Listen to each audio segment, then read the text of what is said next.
अस्सलामु अलैकुम वरहमतुल्लाहि वबरकातुहू। मोअज़्ज़िज़ हाज़रीन इकराम, बुज़ुर्गान कौम और मिल्लत, मेरी ज़दा और माँ और बहनों, गयूर नौजवान साथियों, मेरे मंजलिसी रुफ़क़ा, शहनशीन बतशरीफ़ फरमा मांगकोट शिवाजी नगर के मजलिस इत्तेहादुल मुस्लिमीन के उम्मीदवार मोहतरम जनाब अतीक अहमद खान साहब, हैदराबाद के रुकन असम्बली अहमद बलाला साहब, जनाब इरशाद कुरैशी साहब, मोहतरम इरफान शेख साहब, जनाब फैसल खान साहब, मोहतरम अयाज साहब, डॉक्टर वक़ार साहब, जनाब फैयाज शेख साहब, जनाब शाबान साहब, जनाब जावेद मौला साहब और जनाब हाजी अब्दुल हमीद साहब, अजीज़ान मिल्लत, मेरी ज़दा और माँ और बहनों, मैं आप तमाम का शुक्रिया अदा करता हूँ कि आप तमाम ने अपना कीमती वक्त निकाल कर आज के इस मजलिस इत्तेहादुल मुस्लिमीन के इंतखाबी जलसे में आपने शिरकत की और जनाब अतीक अहमद साहब मजलिस इत्तेहादुल मुस्लिमीन के उम्मीदवार हैं, जिनका इंतखाबी निशान पतंग है।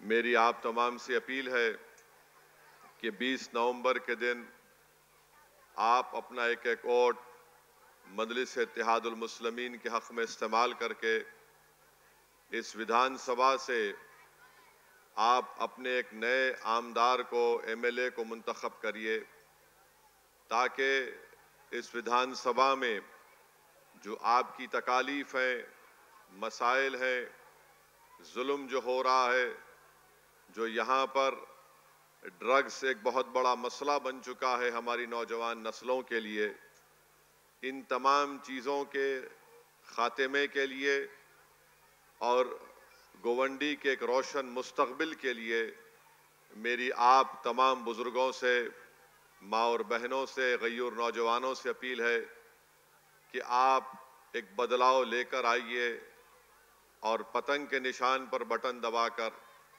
आप अपने इस विधानसभा को में एक नई तारीख आपको रकम करना है। 15 साल से आपने एक शख्स को अपने वोटों से, अपनी दुआओं से नवाजा और उनको यहाँ का आपने आमदार MLA मुंतखब किया। मेरा मानना यह है कि 15 साल एक काफ़ी लंबा अरसा होता है किसी एक सियासतदान के लिए, चाहे वो असम्बली का हलका हो या पार्लियामेंट का हलका हो, जहाँ पर वो अपने काम की शनाख्त को छोड़ सकता है। मेरे अजीज़ दोस्तों और बुज़ुर्गों, ये मैं बात इसलिए कह रहा हूँ कि सरज़मीन हैदराबाद की आवाम को हम सलाम करते हैं कि अगर हमारे MLA मुंतखब होते हैं, जैसा कि अहमद बलाला साहब हैं, ये 2009 में पहली मरतबा हल्क़े असम्बली मलकपेट से MLA बने, फिर 2014 में मलकपेट की आवाम ने उनको मुंतखब किया, फिर 2019 में और फिर 2018 में और फिर 2023 में 4 मरतबा के आमदार अहमद बलाला साहब हैं। और बिल्कुल गोवंडी की तरह, जिस तरह यहाँ पर जो वोटर का बेस है, उसी तरह हल्क़े असम्बली मलकपेट में है। आप कभी भी मलकपेट के असम्बली हल्के में अगर आप हैदराबाद आए तो आप कभी आकर पूछिए कि अहमद बलाला किस तरीके से काम करते हैं।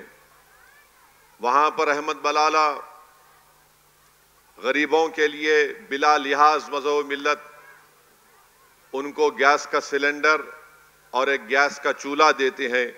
कितने लोगों को दिया आपने अब तक? उन्होंने 15 साल में 15,000 गरीब माँ और बहनों को गैस का सिलेंडर और गैस का चूल्हा फ्री में दिया है। इसमें कोई गवर्नमेंट की स्कीम की जरूरत नहीं थी, इसमें कोई गवर्नमेंट की स्कीम की जरूरत नहीं थी। अहमद बलाला ये करते हैं। फिर अहमद बलाला से हमने कुछ चीज सीखी। ये अपने विधानसभा में खवातीन को सिलाई का ट्रेनिंग सेंटर चलाते हैं। 2 महीने का ट्रेनिंग होती है और जितनी खवातीन उसमें ट्रेनिंग हासिल करती हैं, ट्रेनिंग मुकम्मल होने के बाद बाज़ाब्ता एक्सपर्ट लोगों से उनकी ट्रेनिंग दिलवाई जाती है खवातीन से। और जब उनकी ट्रेनिंग मुकम्मल होती है उसके बाद बलाला साहब उनको एक जिगजैग मशीन फ्री में तोहफे में देती है, ताकि हमारी माँ और बहनें घर में बैठकर सिलवाई का काम करके कुछ रोजगार या पैसे हासिल कर सकें। और ये काम मलकपेट के असेंबली हल्के में बलाला साहब सिर्फ मुसलमानों के लिए नहीं करते, बल्कि जो कोई जिस किसी मजहब का हो वो आकर वहां पर इसमें इस्तिफादा हासिल करता है। ये काम मजलिस वहां पर करती है। फिर दारुस्सलाम में हफ्ते के 6 दिन हर एमएलए को सुबह 10 बजे से दोपहर में 2 बजे तक बिला नागा आकर बैठना है। हाँ, कोई जरूरी काम हो जाए तो अलग बात है। और अवाम रास्त आकर आप अतीक से पूछ सकते हैं, दारुस्सलाम में अवाम आकर हमसे मुलाकात करती है। हफ्ते में 4 दिन अहमद बलाला और हमारे पूरे एमएलएज ये कोशिश करते हैं कि वो अपने क्षेत्र में अपने विधानसभा में जाकर कम से कम 2-2 घंटे वहां पर पैदल फिरते हैं, अवाम से मुलाकात करते हैं। और कैसे मुलाकात अवाम से होती है, गवर्नमेंट के ऑफिसरों को साथ लेकर जाते हैं, चाहे वो वाटर वर्क्स का हो या म्युनिसिपैलिटी का हो या इलेक्ट्रिसिटी का हो, इन सब को साथ ले जाकर पहले से बता दिया जाता है कि एक मुकाम पर यहाँ पर दौरा होगा और आवाम से बात होगी। फिर उसके जरिए से उनके तकालीफ को सुनकर फिर काम करवाया जाता है। अहमद बलाला के हलके में एक स्कूल है जो नाबीना बच्चों के लिए है, गूंगे बच्चों के लिए है, जो स्पेशल नीड के बच्चे जिनको डाउन सिंड्रोम कहते हैं, वो स्कूल भी अहमद बलाला के हलके में है। और हैदराबाद का सबसे बेहतरीन गवर्नमेंट का स्कूल है उन बच्चों के लिए। अहमद बलाला के सुनिए, अभी सुनते रहिए, ये 4 मर्तबा के मेले हैं। अहमद बलाला ने गवर्नमेंट के अस्पतालों में फ्री में डायलिसिस होता है। जिस किसी शख्स को फ्री में डायलिसिस होता है बगैर कोई पैसे लिए। आप बताइए, काम एक एमएलए कर सकता है? और हैदराबाद में तो हुकूमत के पास पैसा कम है बनिस्बत मुंबई और महाराष्ट्र के। मुझे अफसोस इस बात का है कि जिस शख्स को आपने 3 मर्तबा यहां से अपना आमदार बनाया, उनके पास दिखाने को कोई काम नहीं है, कोई दिखाने को कोई काम नहीं है। और सिर्फ यही बोलेंगे कि देखो मेरे को हराने को आए हैं। क्या बोलेंगे? देखो मेरे को हराने को आए हैं, मुझे घर में बिठाने को आए हैं। जब मजलिस इलेक्शन हैदराबाद में लड़ती है, मैं भी पार्लियामेंट का इलेक्शन लड़ा।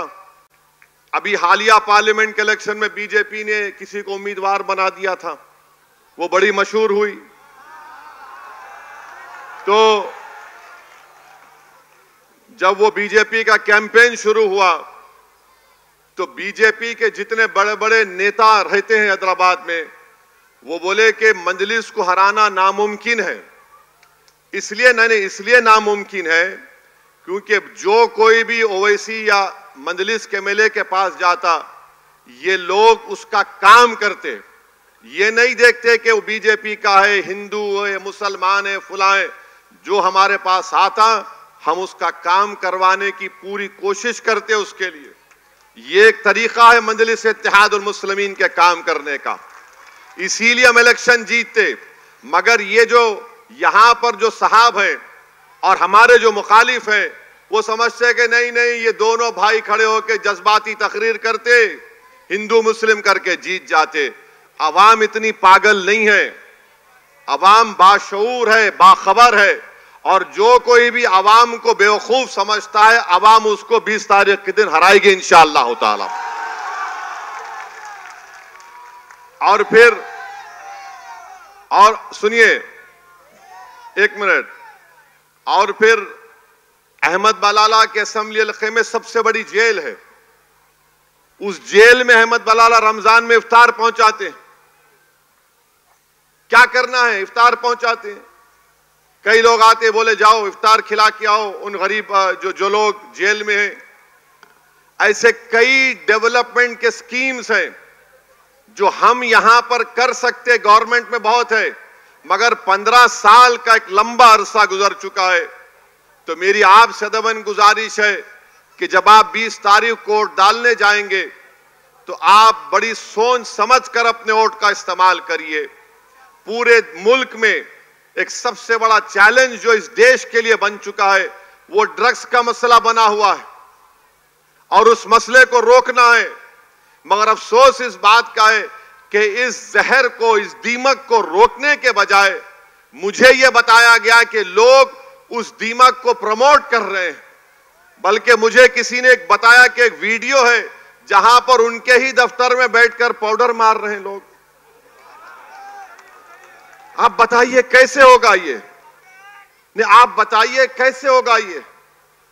आपको तो कोई अगर विधायक या सांसद बनता है तो उसको लोग उम्मीद से आते हैं कि भाई ये बुराई का खात्मा करेगा, अगर खात्मा ना करे तो उनकी तायीद नहीं करेगा और ये हमारी तकालीफ को दूर करने का काम करेगा।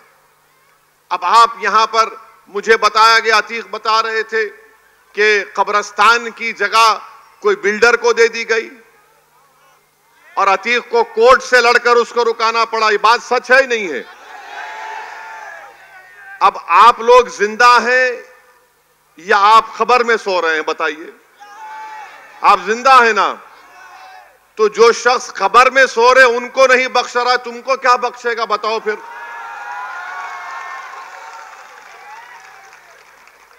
आप समझे हमारी बात को? जो खबर में सीना तान कर सो रहे हैं उनको डिस्टर्ब कर रहा है, उठो जाना है। और जो जिंदा चल रहे हैं अभी सबको जाना है, उनको भी जाना है, मुझे, सबको जाना है खबर में। मगर आप खबर की जगह पे अपने दोस्त को दे दिए, डेवलपर को, अतीक को कोर्ट को जाना पड़ा। अरे जो खबर में है उनको नहीं छोड़ रहा तो जिंदों की तो खैर नहीं है, याद रखो आप।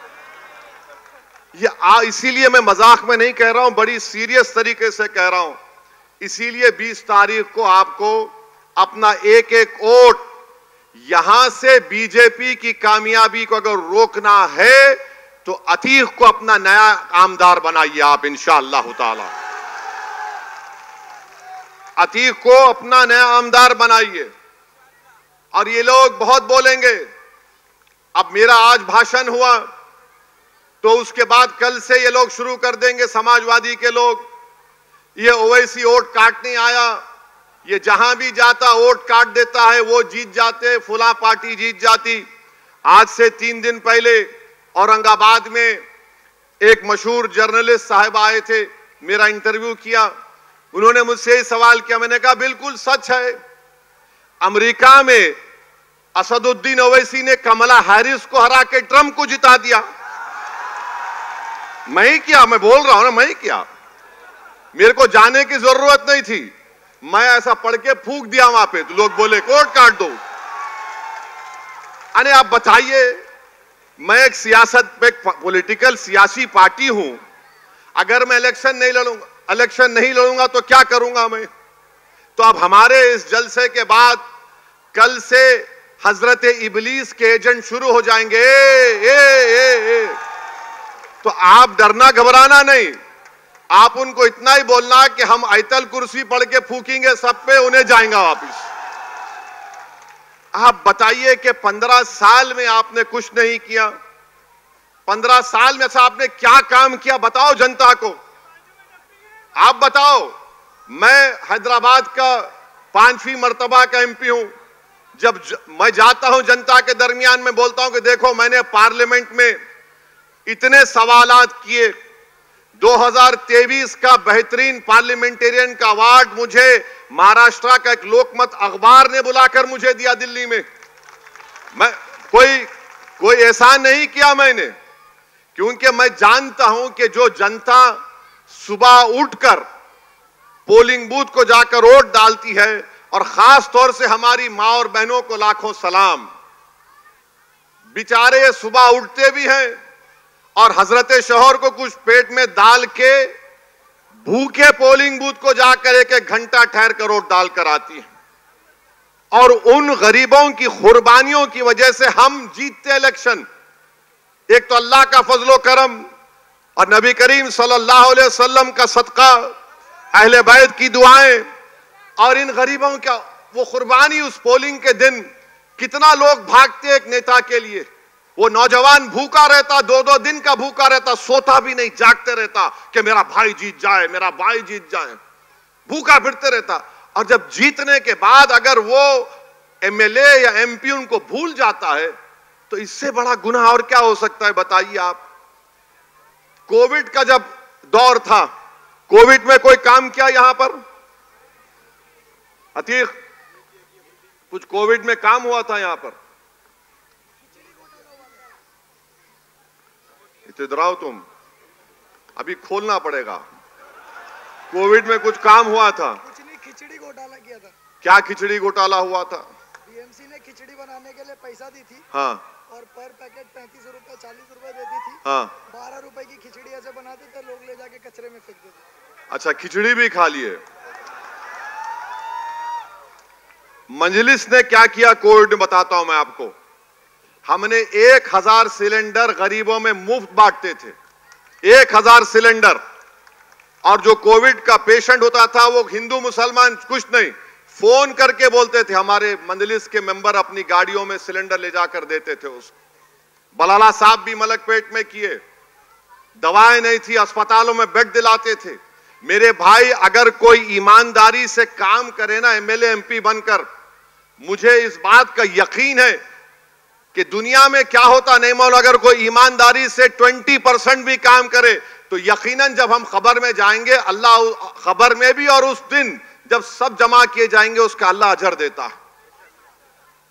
यह बहुत बड़ा इज्जत का मुकाम है, यह बहुत बड़ी दौलत है खिदमत करने के लिए। अगर कोई समझेगा कि मैं एमएलए बन गया, आमदार बन गया, सांसद बन गया, तो मेरे सर से सिंग निकल जाएंगे, मैं बादशाह सलामत बन गया। भाई, खादिम बनकर रहना पड़ेगा, बादशाह बनकर नहीं रह सकते आप सियासत में। जो खादिम होगा वही कौम की खिदमत कर सकता है। तो अगर आप समझेगा बादशाह हूं, तो बादशाह तो खत्म हो गए ना। जमहूरियत में बादशाह नहीं हो सकता कोई भी।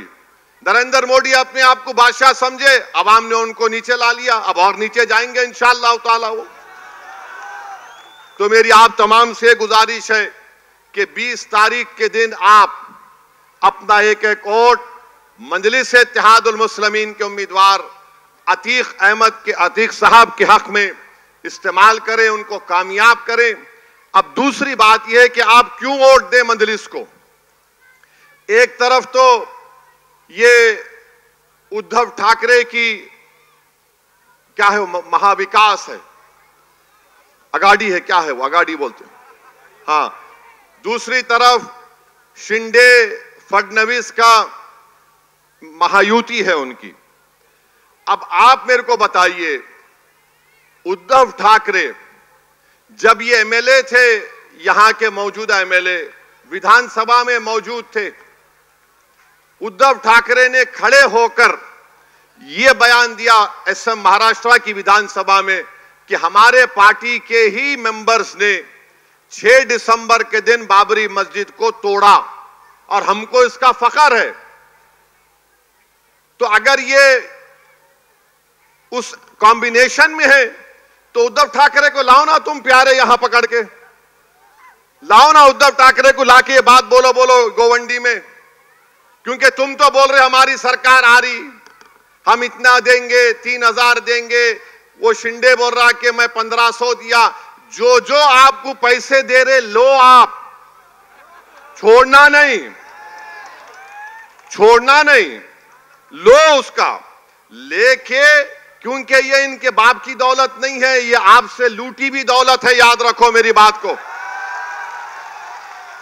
ये खुदरत का निजाम है। तुम जुल्म करके निकालो, अल्लाह बोलता ठीक, अब तू जाराना चुनाव में निकाल। अब ये खुदरत का निजाम है ये। तो अब जब उद्धव ठाकरे ने असेंबली में बात कही, हम पूछना चाह रहे समाजवादी पार्टी के अध्यक्ष अखिलेश यादव से कि क्या तुम उद्धव ठाकरे की इस बात से मुत्तफिक हो? मैं इनसे नहीं पूछ सकता, मेरा डायरेक्ट अखिलेश यादव को मैं देखता हूं अपने लेवल पे। अब बोलो आप, जो विधानसभा में खड़े होकर बोल रहा है कि हमारी पार्टी ने बाबरी मस्जिद को शहीद किया, शिंदे भी वही बात बोल रहे, फडणवीस भी वही बात बोल रहे, वही बात दोनों बोल रहे, तो फर्क क्या है बताओ मेरे को आप। अगर कोई यहां पर 55 साल के कोई शख्स होगा तो वो जानता होगा कि श्री कृष्णा कमीशन की रिपोर्ट में बाल ठाकरे के बारे में क्या लिखा गया था। हम वो सब भूल जाएं, सब भूल जाएं हम लोग, बाबरी मस्जिद को भूल जाएं, श्री कृष्णा कमीशन को भूल जाएं, लोग कैसे वहां पर मुंबई की सड़कों पर जो तमाशे हो रहे थे उसको भूल जाएं, क्या क्या भूल जाएं हम लोग। मेरे अजीज दोस्तों और बुजुर्गों, इसीलिए हम आपसे अपील कर रहे हैं कि 20 नवंबर के दिन मुत्तहदा तौर पर आप अपने एक वोट का इस्तेमाल करिए। क्या इनकी आइडियोलॉजी है, क्या इनकी सोच है? कुछ नहीं है। देखिए, इलेक्शन हम भी लड़ते हैं,